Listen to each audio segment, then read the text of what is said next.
colleagues, please be seated. How lucky are we to have such talented folks here in El Paso? Now, if you would please help me in welcoming the Government Relations and Community Engagement Manager for Verizon for Arizona, New Mexico, and El Paso and Texas, our State of the City title sponsor, Matthew Clark with Verizon.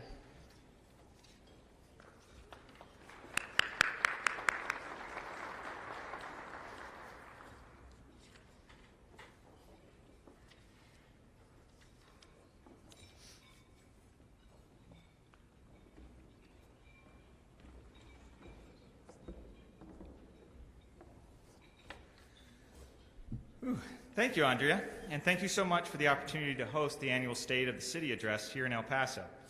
This is Verizon's first time being the keynote sponsor of this event, and I can't tell you how excited I am to be here. So I'd like to say good morning again to everyone and welcome you all to the El Paso Chamber's 2023 State of the City address, or State of the City. While I currently reside in Phoenix, Arizona, I do look forward to visiting El Paso regularly and every chance that I get.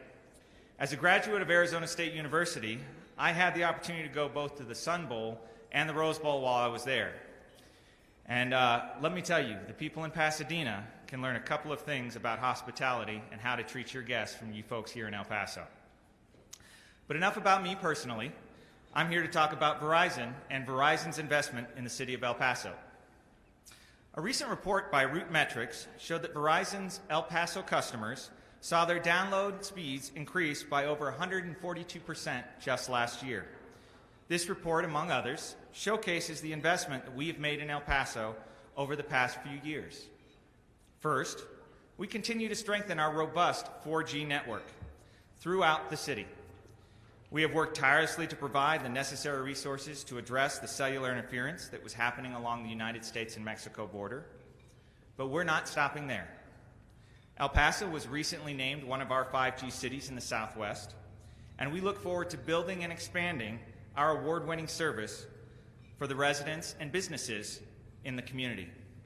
Already, we have made significant investments to build out our ultra-wideband, and we are committed to expanding our 5G coverage throughout the city. We have already added over 140 different small cell sites throughout the community, with 100 of those providing our 5G ultra-wideband service, which allows for extremely fast speeds and massive capacity. These sites primarily cover the El Paso downtown and the East Side business districts, as well as the improved network service in the areas of the El Paso Community College Valley Verde campus and the El Paso Country Club in West El Paso. This increased investment in wireless infrastructure allows us to offer many of our award-winning products to the residents here in El Paso. First and foremost, and I believe this is a game changer, that is Verizon Home Internet Service. It's a different kind of home internet with unlimited data that provides super fast connectivity to stream, game, work, or educate remotely. This is all without wires into the home. It's a true plug-and-play solution. We also offer support for our public safety and first responders through Verizon Frontline, which allows us to meet their unique and evolving needs. Finally, El Paso businesses will have access to our 5G business internet that offers ultra-fast wireless speeds provided by our 5G ultra-wideband. This is a wireless alternative to cable internet for businesses of all sizes. I think as we exit the COVID era, we can all agree that being connected is essential to participate in today's society. That is why Verizon is committed to providing the residents of El Paso with our award-winning cellular service, but we aren't stopping there. In addition to building additional infrastructure, Verizon is committed to showing up into the community as well. We currently have 5 Verizon Innovative Learning Schools in the El Paso Independent School District. Verizon, with our partners Digital Promise, offer data, devices, and training to underserved or unserved middle school students and teachers to help them prepare for life in today's ever-connected society. Each school represents over a $1.5 million investment in their future. We also offer the Verizon Innovative Learning HQ portal, which offers curriculum, lessons for students and teachers. It provides help for those that may need a little assistance in catching up or getting ahead. We also have Verizon Small Business Digital Ready, where we offer training and support to new small businesses and entrepreneurs. We also allow them to sign up for a program where they can win a $10,000 grant that's available free of charge. However, I would recommend that you sign up soon because it ends May 12th. Finally, we are a strong supporter of the Affordable Connectivity Program that offers cellular service to those in need at no or little cost to the consumer. While these are just a few examples of how Verizon works to support the communities where our customer lives, like I said, we're not done. So let me wrap up and thank you all again for the opportunity to host this great event. Verizon is committed to working with all of you to bring the worldwide best service that we can to the businesses and residents of El Paso. Thank you again.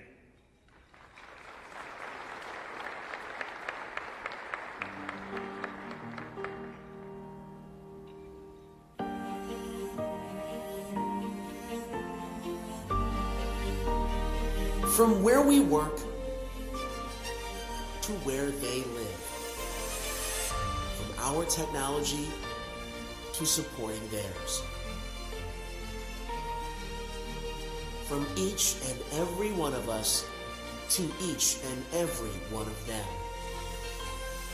Everything we do affects everything they do. That's why how we work, what we believe, our values make all the difference. We share our success with the community to make the world in which we work better than it was yesterday. We keep our commitments to each other and our customers. We know teamwork enables us to serve our customers better and faster. We focus outward on the customer, not inward. Our actions produce measurable results. We run to a crisis, not away. We are committed to doing the right thing. This is our credo. Our guide to what really matters. How we stay connected to each other and to them.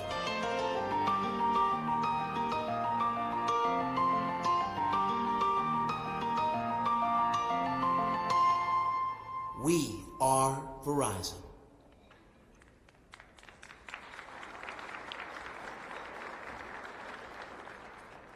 Good morning, everybody. I'm Elizabeth O'Hara, and I am with the El Paso Chamber Board. I'm the chair-elect, and in my day job, I work as the Community Relations Statewide Manager for Texas Gas Service. Thank you all for being out here. Now, because this is State of the City, I wanted to share with you that one of our biggest partnerships is with the City of El Paso's Sun Metro bus line. I'd like to go ahead and take just a few minutes to show you how that partnership is working to bring down greenhouse gases in our community. Please roll the video.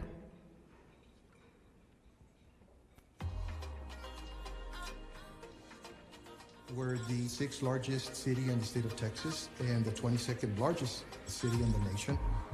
Hi, my name is Everett Esparza, and this is the Sun Metro main facility here in the city of El Paso. I've been working with Sun Metro for 35 years. Well, Sun Metro is the city's of El Paso Mass Transit Department. Currently, we're probably offering public service to about 4.5 million passengers. We have 3 divisions, fixed route, paratransit service, and also the streetcar. The fixed route is composed of 160 units, that provide about 55 current routes throughout the city of El Paso. And the paratransit service has approximately about 65 vehicles. We were the first to go fully compressed natural gas. And also at one time we were the largest. Before we converted to CNG, I remember reporting to work and imagine over 120 diesel units all started up at 4 o'clock in the morning, and you would see this large cloud of smoke. Of course, that all changed once we converted to CNG. One of the main reasons that we switched over to CNG is because of the air quality that existed back in the 90s here in El Paso in the borderland. people actually rely on the public service transportation here in El Paso because they are transit dependent. You know, they have no choice. There's no alternative for them than to use our service. Well, the reason that CNG was the best option for Sun Metro is because one, environmental, and also cost. You know, it was much cheaper than diesel, and it provided assist with the air quality.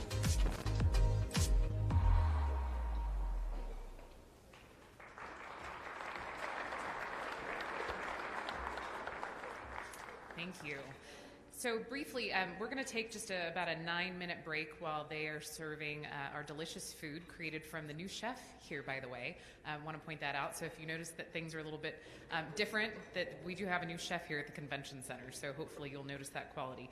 Also wanted to point out briefly that we do have some folks here representing Senator Cornyn's office. So thank you for joining us. And then I believe I also missed the mayor of Sanelli. And if I missed any other electeds, if you'd like to stand, we would be happy to recognize you. Okay, thank you. It's a good problem to have when we have too many dignitaries to mention, right? So enjoy your meal. Thank you so much.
Good afternoon. Good afternoon. Please keep enjoying your lunch. Thank you to Jose Garcia and the great staff here at the Convention Center. How about a round of applause for everybody helping us enjoy a great meal today? Hello and welcome. My name is Brad Taylor. I'm the 2023 Board Chair of the El Paso Chamber, and welcome to another great day here in El Paso. I am excited to see such a distinguished crowd at my first State of event. Joining us today to represent the City of El Paso is the Honorable Mayor, Oscar Leeser, who will address frequently asked questions he receives as the Mayor of the City of El Paso. Joining him on stage for this discussion will be El Paso Chamber's President and CEO, Andrea Hutchins. Mayor Oscar Leeser assumed office on January 5th, 2021. His current term ends on January 7th, 2025. He previously served as mayor of El Paso from 2013 to 2017. After retreating from public life to deal with some personal health issues, he returned in a new run for mayor. Mayor Leeser was born in Chihuahua, Mexico, and arrived in El Paso with his family at 9 years old, speaking no English. He is now the owner and operator of the largest Hispanic Hyundai dealership in the nation and is serving his second term as mayor in one of the most diverse and progressive international border regions in the world. He believes in leading with integrity, transparency, fiscal responsibility, and a no-nonsense business approach to management. Please help me in welcoming our Honorable El Paso Mayor, Oscar Leeser, and Andrea Hutchins to the stage.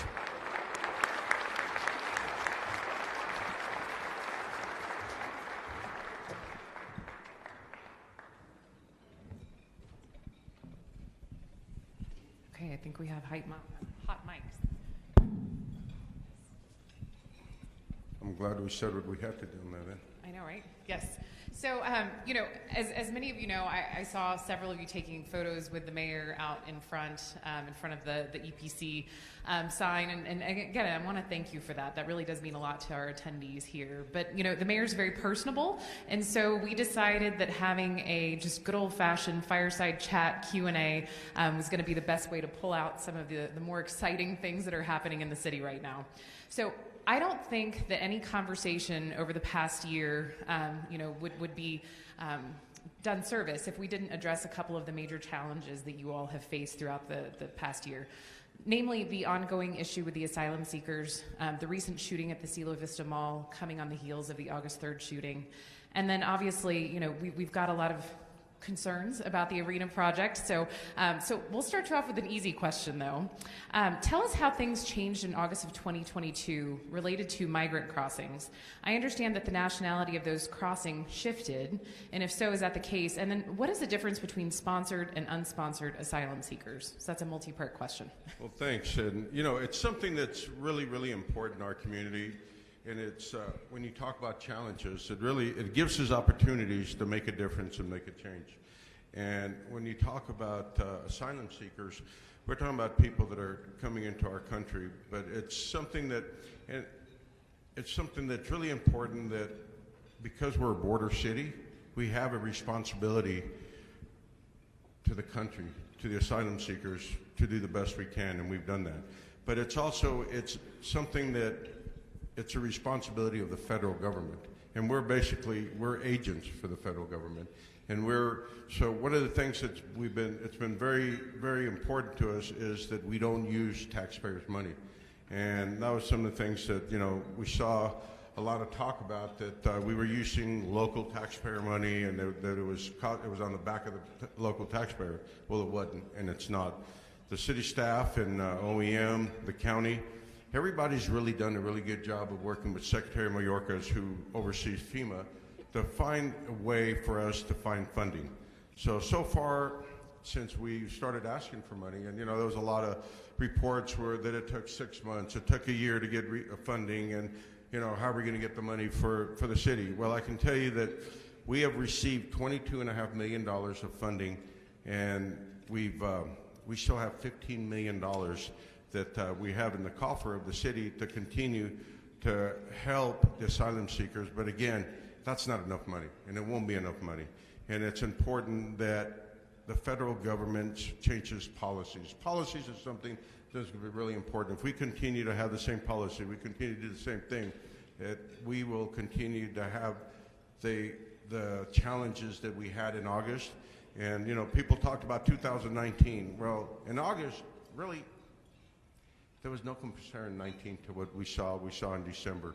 And we'll continue to see unless the federal government changes federal policies that continue to help our asylum seekers go to work, help our asylum seekers. I was just talking to my good friend, Mayor Juarez, and we were talking about that we need to help them find jobs, go to work. They want to feed their family. They're here for a better life. And that's something that the federal government's going to have to do that's really important. So I know you asked a question somewhere in there, and I'll get to it in a few minutes. But no, you know, you talk about what's sponsored and non-sponsored. Sponsor is somebody that comes into our country that has a friend, family member, or even a business that said, you know what, we're willing to sponsor you, we're willing to bring you in and help you get asylum through the process. And then again, non-sponsored is people that, you know, and it shifted. It actually was originally was about 90%, 85-90% of the people that were coming in were sponsored, and then it switched to maybe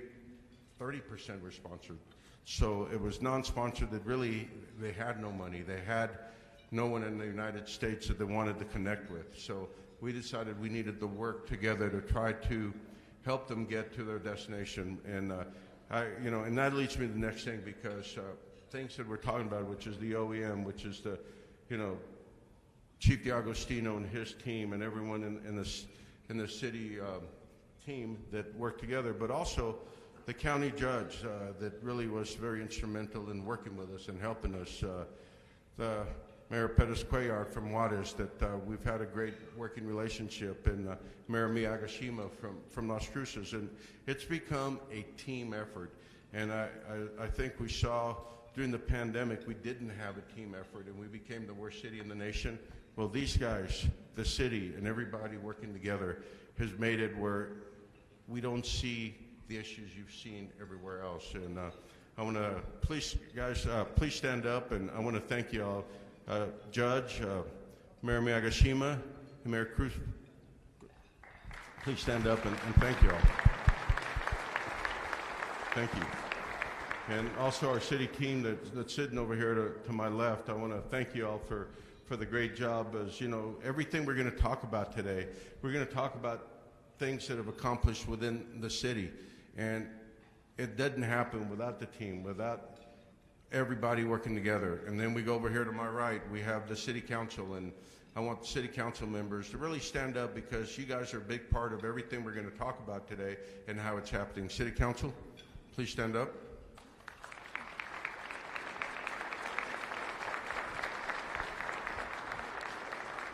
Thank you all. So anyway, and that's, and we're looking at, and I know this wasn't part of the question, but I think it's important to all to see that we're looking at really a huge challenge moving forward. We know that Title 42 will be lifted on May 11th.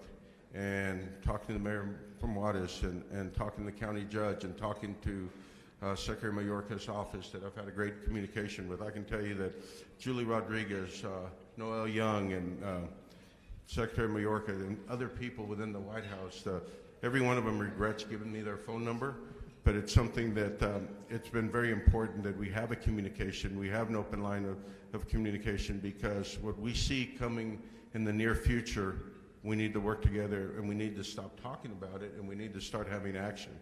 And I've been talking with city staff, and you know, we're looking at sooner than later that we're going to end up declaring a state of emergency to be able to have right here, the Civic Center, become public housing. Some of the schools that we've opened to be prepared with public housing, because the state of emergency gives us that opportunity to end up with housing where normally you couldn't house anybody in it that's not designated for housing. So we're really looking at that, because we see 5,000 to 10,000 people on May 11th wanting to come into the United States, and we're going to be prepared. I keep telling people we're going to be ready for the unknown, but the unknown is right around the corner.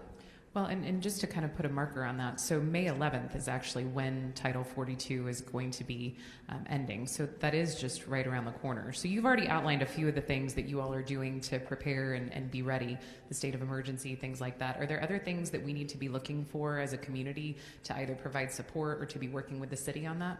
Well, the community is very natural in supporting crisis, and I think you've seen it through the last immigration crisis, that the community came out and supported the people, supported our action, and it's something that it's really important. But again, President Biden, Secretary Mayorkas, which I've had conversations with, have been very supportive of our community, and without their support, we wouldn't be, ahead of the game as we are today. It's unheard of, as you know, that you spend money, then you go to the federal government, and then the check's in the mail. And then you check on it, and it's check on the mail, and then you check on it again, and then they're going to check on it, see where it is, why it got lost. It's not that way right now because of the great job that we've been doing and able to do. They've entrusted our community to have, we have $15 million prepared to be able to do that and not put it on the back of the taxpayers. And, this is something that we take the politics out of it and continue to make sure that people are treated in a humane manner and people are treated with respect. I always say, if you treat people the way you want to be treated, you will never be disappointed. So, there obviously is a misnomer across, many parts of the country about what it looks like with immigration here in El Paso. And I know that you've been working really closely with some mayors in other communities. Obviously, you mentioned Juarez and Las Cruces, but you're also working with mayors in Chicago and in New York and in other places. Can you talk a little bit about your experience and how you've been working with mayors across the country to help kind of manage this effort? As we started, we want to send our asylum seekers to where they want to go. And it's really important. And a lot of them have been picking New York. We're picking Chicago. And the little kids all wanted to go to Disneyland. When we talked to them, where do you want to go? They all wanted to go to Disneyland. And so we wanted to send them where they wanted to go. We didn't want to do, disrespect people and send them to Martha's Vineyards, Vice President's home, the White House. We wanted to send them where they wanted to go, where they needed to go, where they had family and they felt they had a future. And a lot of those places was Chicago. So the mayor of Chicago actually sent a team to El Paso, his staff, chief of staff and his staff, to meet with us and kind of look and learn to see what was going on because they didn't quite understand. And that set up, and then the mayor of Chicago sent their team to come down and look and see what we were doing, how we were dealing with it, and meet with us. And then the mayor of New York came down here to understand, to see what was going on and how we can work together. And that made a big difference. You can talk to staff, you can talk to people, but at the end of the day, if you do it yourself, you understand it and you know it. And I went out almost every night and went out into the community at midnight, 2, 3, 4 in the morning to see what was going on. I took pictures, which I shared with the president. I was able to have a one-on-one conversation with him and look at the books, look at the picture that I took that I was able to see. And that made a big difference. It wasn't one of these people taking pictures and then I gave it to them. Something I saw through my own eyes. So the mayor of New York coming down here, the president of the United States coming down here and seeing it with their own eyes was really, really very impactful. Well, speaking of pictures and seeing it through your own eyes, I think you all have a video, correct? Yes, ma'am. Yes. All right. Can we go ahead and cue up that video? No, I didn't take that video, by the way. Just thought I'd let you know. We won't give you credit for it. No. Okay. To understand what truly is happening with immigration through the lens of a very heartfelt community. El Paso has been through a lot over the last 4 or 5 years, and I think it would be easy for people here to say, no more, we can't do this anymore, we've got too much to handle, and instead it's the exact opposite. This isn't about politics here for this city. This is about people. This is a people issue. Families weren't walking around like zombies, sad, depressed. There was a sense of hope in the building to see how the city has responded, and responded so well and with compassion, was very heartwarming for me. And we don't normally get to say that in the news business, I think transparency and accountability are huge. And to me, what the city is doing here and being so open about it is extremely important. America needs to know what is happening along the border and what immigration truly is. The federal government could take notes about what's happening inside that building. You talked to several people in there. What was the one that really struck you today when you interviewed some of the families today? It was the last one that I spoke with, the last family. It was a little girl, and she was waving at me the whole time, and I saw her posing for a lot of the cameras. What makes me feel better about what is happening here, if there's anything that can make you feel better, is that these kids are still being allowed to be kids. And watching that little girl in the moment posing and doing her thing, when I went up to her and asked her, where she was going, she immediately said New York. And then I asked her, well, what are you going to do there? Knowing that she was from Venezuela, knowing that they don't have family there. And her immediate answer was, colegio. I'm going to college. And that is what struck me the most, is knowing that these kids feel like they have a future here. And honestly, it starts in that building. And that video is through someone else's eyes. This is a reporter that saw what was going on. So I think it's important that they're not coming to El Paso. They're coming to the United States. And that's important that the federal government continue to find a way to continue to work not only with us, but the rest of the country. No, concur. El Paso is the gateway to the American dream, right? So, Yes, okay. I'm living proof of that, and I tell people that I am one of the guys that are living the American dream. So let's move downtown. Can you share any new planned developments for Duranguito or for the multipurpose center? Where are we now, and where will a multipurpose center be built, if at all? Well, if at all is not a question, and it's not an option. The people voted on a multi-purpose center, and we're going to build one. And we need to build one. We need to respect the will and the vote of the voters, and that will happen. We need to incorporate. I think that you said let's move downtown. We're in a building that needs a lot of redoing. We are in a building that really will attract a lot of people to the downtown area. We just continue to incorporate whether it's a multi-purpose center or continue to bring conventions to El Paso. I have a vision that to see this building become a state-of-the-art building that will attract people not only to downtown but to El Paso. Duranguito is something, and Duranguito is council voted not to build a multi-purpose center, but didn't mean we can't incorporate things into it. It's something that I envision build restaurants, and I envision shops, and I envision really the heritage of downtown into that area and incorporate it into, as we're looking at different options to build a multi-purpose center. And I look at somewhere really soon to be able to discuss the options we're looking at in the downtown area, because if you looked at the language where it was determined that it was going to be built in downtown El Paso, not in uptown, not anywhere else in the city, but in downtown El Paso.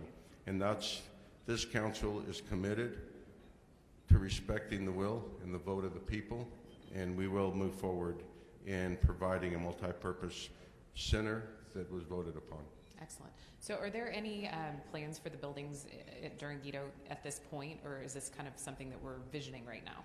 There's a lot of vision, and there's a lot of people that are looking at really partnering with the city, partnering whether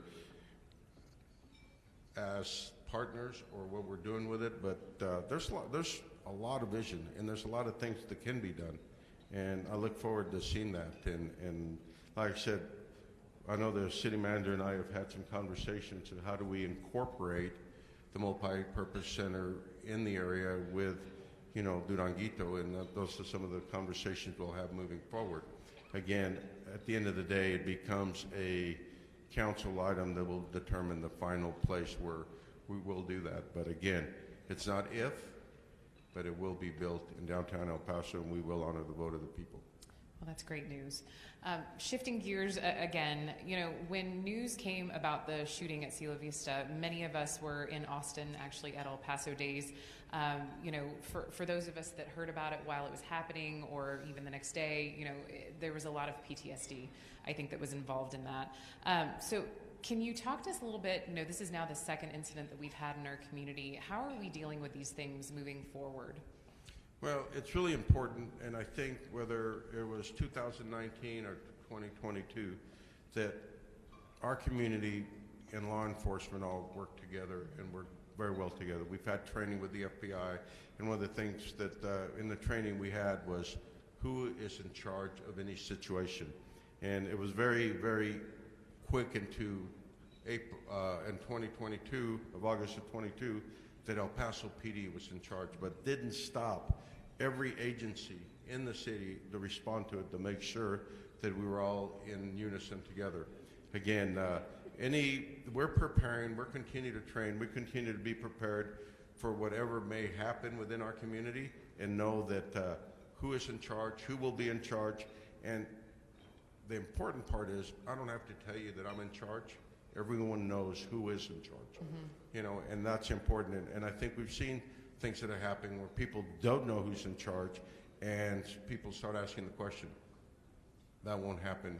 We are prepared. We work together. We're a team, and our community is a safe community, and that's something that will continue to be because of the great law enforcement and the great teamwork that we do have. Excellent. Okay, so speaking of teams, your economic development team was very active during the pandemic and is still hard at work looking for ways to help the community to get back to pre-pandemic activity levels, aren't we all?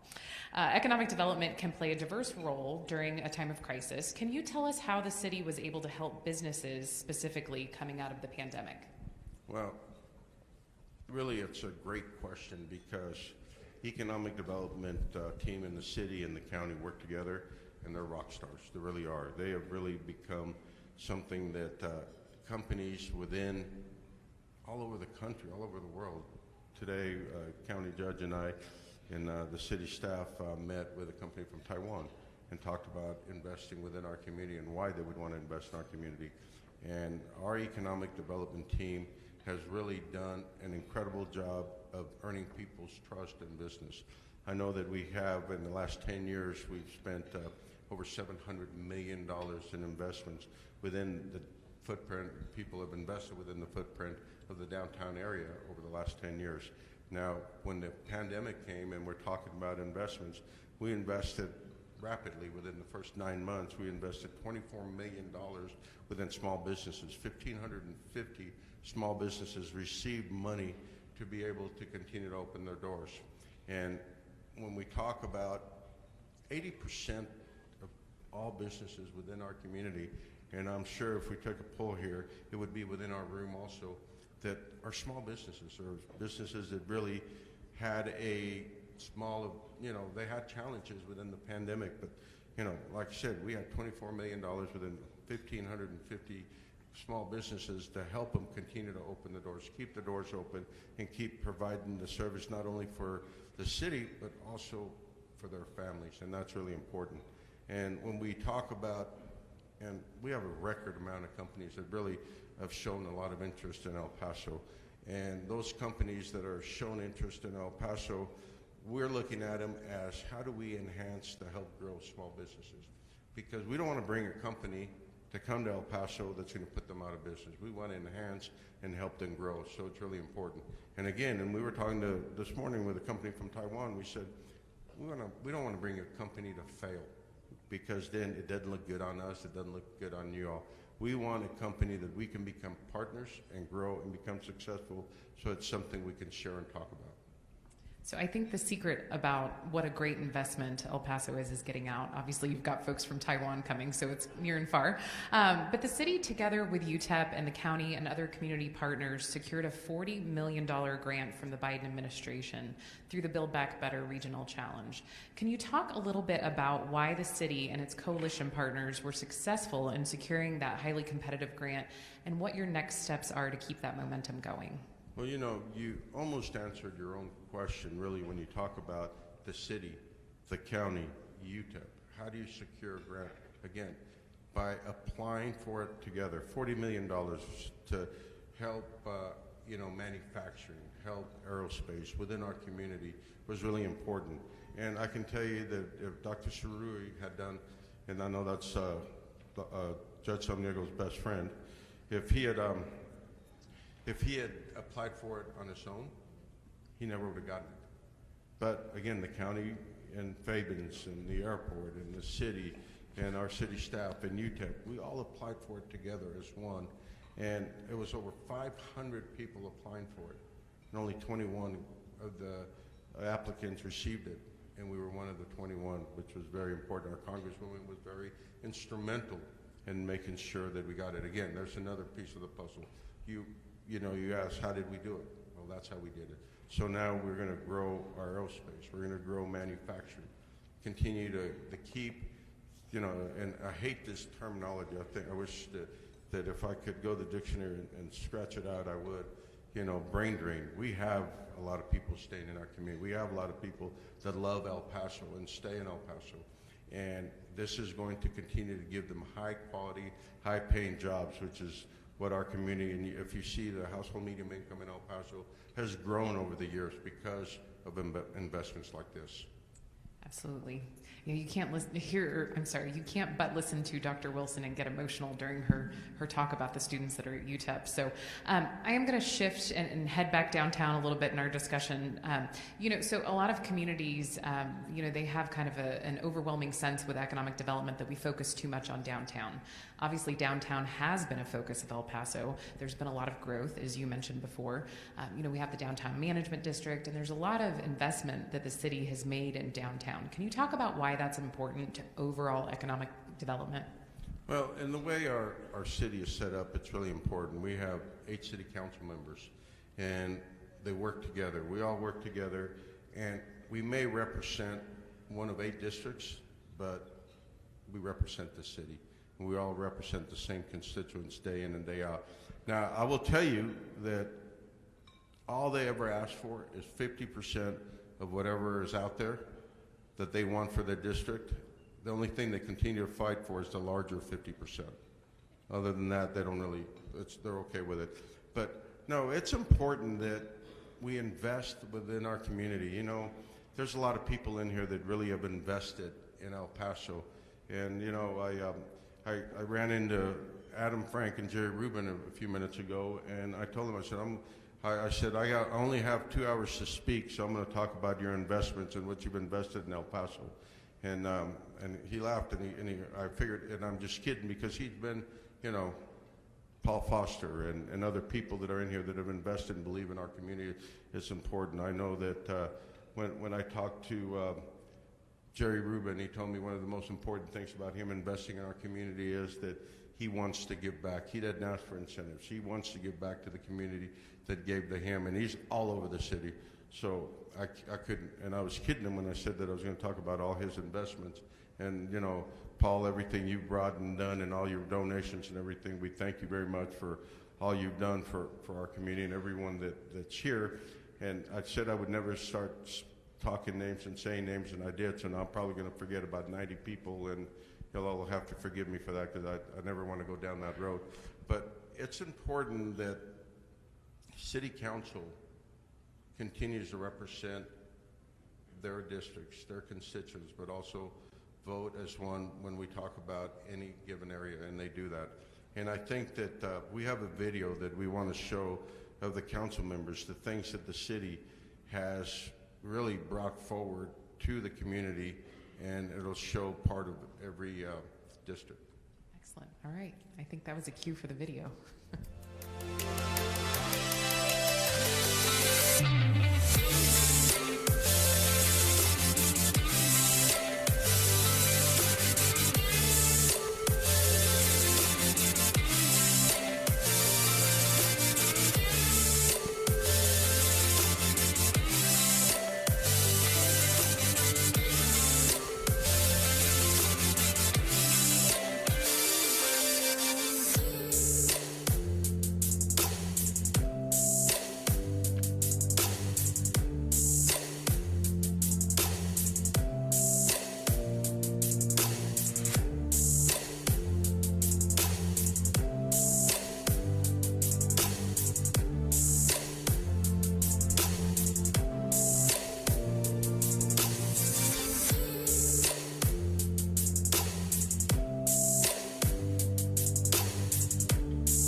So that video represented a lot of districts, a lot of projects, a lot of community investment.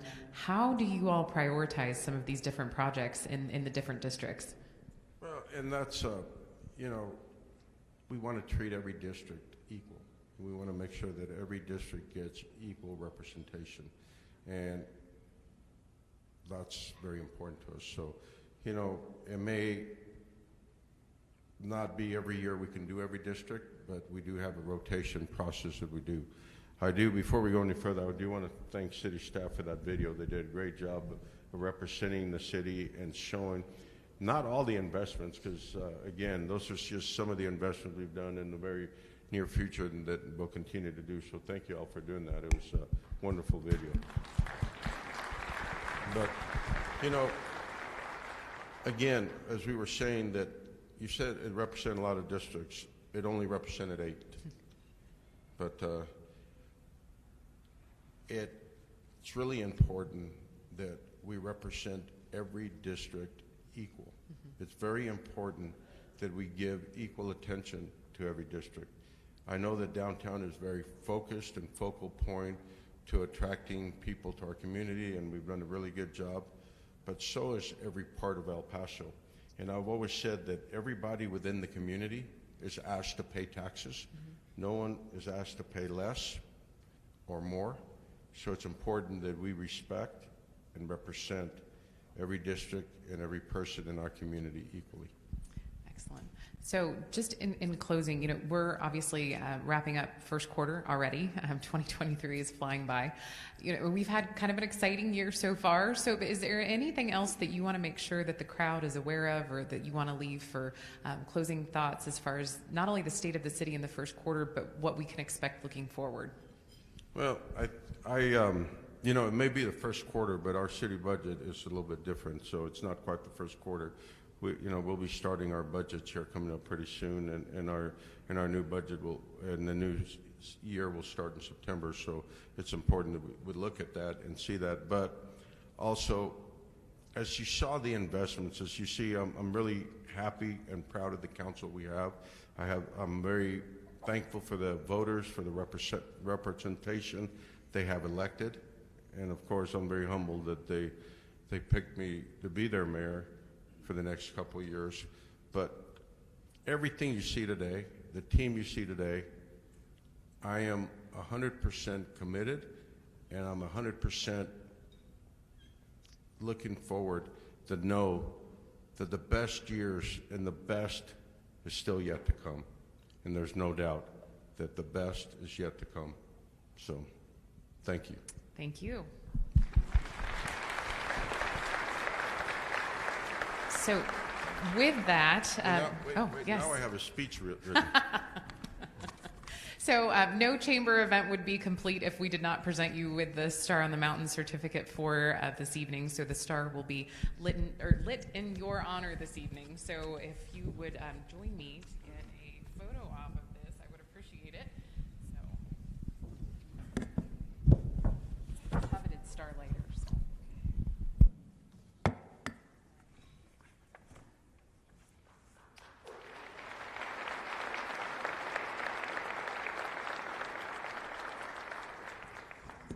I do want to thank everybody for coming here. It's always very humbling to see so many of you all coming here and wanting to learn and listen about your city, but also giving me a few minutes of your life to listen and hopefully be able to grow together as one. Thank you. May God bless everyone. All right. So thank you so much. I have to tell you, the mayor and Estrella were great to work with when we were looking at putting this event together today and kicking off our State of series. A couple of things that I do want to point out. You do have some little cards, business card size tickets, I guess they're faux tickets, on your table talking about the Community Military Ball. I just want to make sure that you all know this is the first, hopefully, annual Armed Forces Day Ball. So it is going to be on Saturday, May 20th, which happens to be Armed Forces Forces Day. So if you've never attended a military ball, this is your opportunity to do so. So we have partnered with our friends at Fort Bliss, some folks from White Sands Missile Range, and a few of the other military installations around the community for, like I said, our first ever military ball. So this is open to civilians. It will be held here at the Convention Center. We do have 3,000 tickets available, so get your ticket bought now. And then also, I want to make sure that I thank the events club that the Chamber has put together today. If I could have the volunteers from the Chamber's event club stand up for me real quick. Hopefully they're not in the other room working. Yes. Thank you. Yes, they're piling in from the back. So I have to tell you, we have a very small staff at the Chamber, and so last year when we were kind of struggling, working, I think maybe 20-hour days, some days Belen worked on events, we put together a group of the best volunteers to run our events. So you're going to be seeing this group throughout the year. They're going to be helping us to make sure that we are putting together seamless events. We're always looking for your feedback on the events that we put together, and so we definitely want to make sure and keep them around because they're doing great and wonderful things. So thank you so much. And again, I'd like to make sure that we give one last shout out to our title sponsor, Verizon, our platinum sponsor, Franklin Mountain Management, Texas Gas, and then Raiz Federal Credit Union. Thank you all so much for your support to these events. Thank you. And hopefully, we will be seeing you all soon at one of our upcoming events. I also want to thank Jose Garcia and not only his ability to be flexible, but also to think outside the box with helping to make some of our events a little bit different. So he was responsible for today's coffee hour, he and Visit El Paso. And then also thank you to the furniture guy for being able to provide this wonderful stage decor. So we hope to see many more of you at our events upcoming. And if you are interested in attending the military ball, please scan the QR code and you can buy tickets. So thank you all again for coming, and thank you to Mayor Leeser.